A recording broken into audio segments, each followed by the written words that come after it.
کہ میں پیسے نہیں کما سکتا، قرضداروں کا یہ پریشر میں مزید برداشت نہیں کر سکتا اور میں مجبور ہو گیا ہوں کہ میں اپنی جان دے دوں۔ آپ کے پاس سکلز ہوتا نہیں ہے،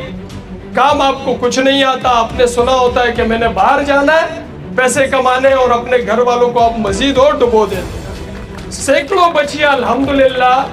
حلال کے اپنے پیسے کما رہی ہیں۔ اسی طرح بچوں میں بھی سمد ہے، ریحان ہے، یہ 50 ہزار پلس روپے کما رہے ہیں الحمدللہ۔ سب سے پہلے تو میں اپنے رب کا لاکھ شکر ادا کرتا ہوں کہ ہم جیسے کمزور لوگوں کو یہ توفیق دی کہ کماڑی کے ان بچوں اور بچیوں کے لیے کچھ کر سکے ایسے زمانے میں کہ انسان ایسے دور میں پہنچ چکا ہے کہ میٹیریلزم کا زمانہ ہے، نفسا نفسی کا دور ہے، پیسے کی جنگ لڑ رہا ہے انسان، اور ایسے میں ظلم بالائے ظلم یہ ہے کہ پاکستان میں ہمارے لیے پیسے کمانے کے حلال کے جو ذرائع ہیں وہ دن و دن کم سے کم تر ہوتے جا رہے ہیں۔ اور صرف پاکستان کی بات نہیں کرتے، مجھے تو ان پچھلے دنوں میں اللہ نے مختلف ممالک کا سفر کروایا، بخدا جاپان میں گیا، وہاں کی بھی میں نے سٹوریز سنی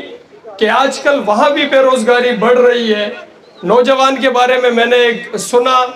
کہ اس نے 40-45 لاکھ روپے یہاں قرضہ لیا، اور وہ نوجوان جاپان پہنچا، وہاں پر بیچارے نے سٹرگل کیا، چھوٹی چھوٹی ان کی بیٹیاں تھی گھر میں، قرضداروں کی طرف سے ان پہ پریشر آ رہا تھا کہ آپ ہمارا یہ پیسہ واپس کریں، اور وہ بیچارہ اس سٹریس کو برداشت نہ کر سکا، اور ایک دن اس نے نہر میں جا کر چھلانگ لگا دی۔ اب جن لوگوں نے انہیں دیکھا اس کو بچانے کی کوشش کی، لیکن وہ بیچارے کی پسلیاں ٹوٹنے کی وجہ سے وہ زندہ نہیں بچ سکا۔ اس سے پہلے اس نے اپنے گھر والوں کو وہ میسج درد بھرا ریکارڈ کر کے بھیجا تھا کہ میں پیسے نہیں کما سکتا، قرضداروں کا یہ پریشر میں مزید برداشت نہیں کر سکتا اور میں مجبور ہو گیا ہوں کہ میں اپنی جان لے لوں۔ تو میرے نوجوانوں،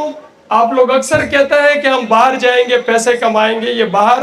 جاپان جو فرسٹ ورلڈ کنٹری ہے، لوگ مثالیں دیتے ہیں اور حقیقتاً ایک مثالی زندگی وہاں لوگ گزار رہے ہیں۔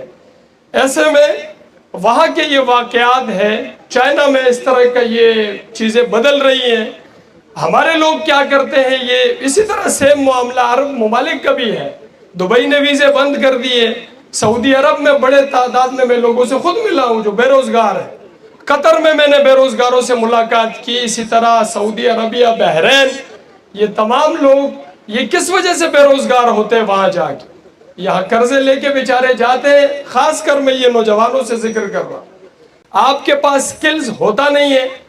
کام آپ کو کچھ نہیں آتا، آپ نے سنا ہوتا ہے کہ میں نے باہر جانا ہے پیسے کمانے، اور اپنے گھر والوں کو آپ مزید اور ڈبو دیتے ہیں۔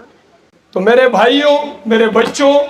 باہر کی اس سوچ سے اب ہمیں نکلنا ہوگا۔ دیکھیں یہ زمانہ بڑی تیزی کے ساتھ آئی ٹی کی طرف جا رہا ہے، ہر چیز آئی ٹی کی طرف شفٹ ہوتی جا رہی ہے۔ اب اگر اس دور میں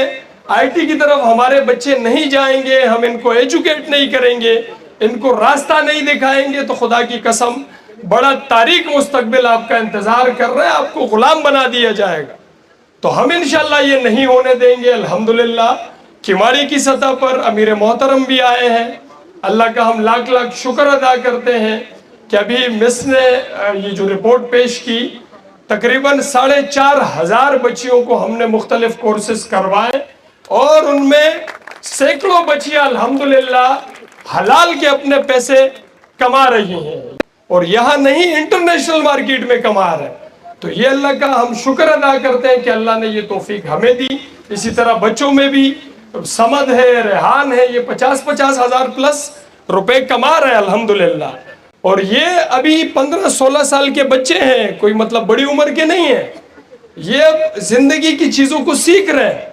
یہ بچے انشاءاللہ جب جیسے جیسے بڑے ہوں گے، مزید خود کو ایجوکیٹ کریں گے، تو یہ آپ آنے والے دنوں میں دیکھیں گے کہ یہ کمپنیاں بنائیں گے اپنی۔ اسی طرح متعدد بچیاں مجھ سے ملتی ہیں، باخدا بڑی خوشی ہوتی ہے، بچے نوجوان ملتے ہیں، وہ ہمیں بتاتے ہیں کہ ان کو کس طرح سے کمپنی میں وہ جاب کرتے تھے، اور وہ لڑکا آفس کی جاب اس کے ملی اور اس کی تنخواہ 30-40 ہزار ایک دم سے بڑھ گئی۔ تو یہ تو الحمدللہ یہ چیزیں ہمیں موٹیویٹ کرتی ہیں. مس نازیہ آپ کے لیے بھی یہ لمحہ قابل مبارکباد ہے. ہمارے ابوبکر صاحب ہیں, ان کی پوری ٹیم محنت کر رہی ہے الحمدللہ.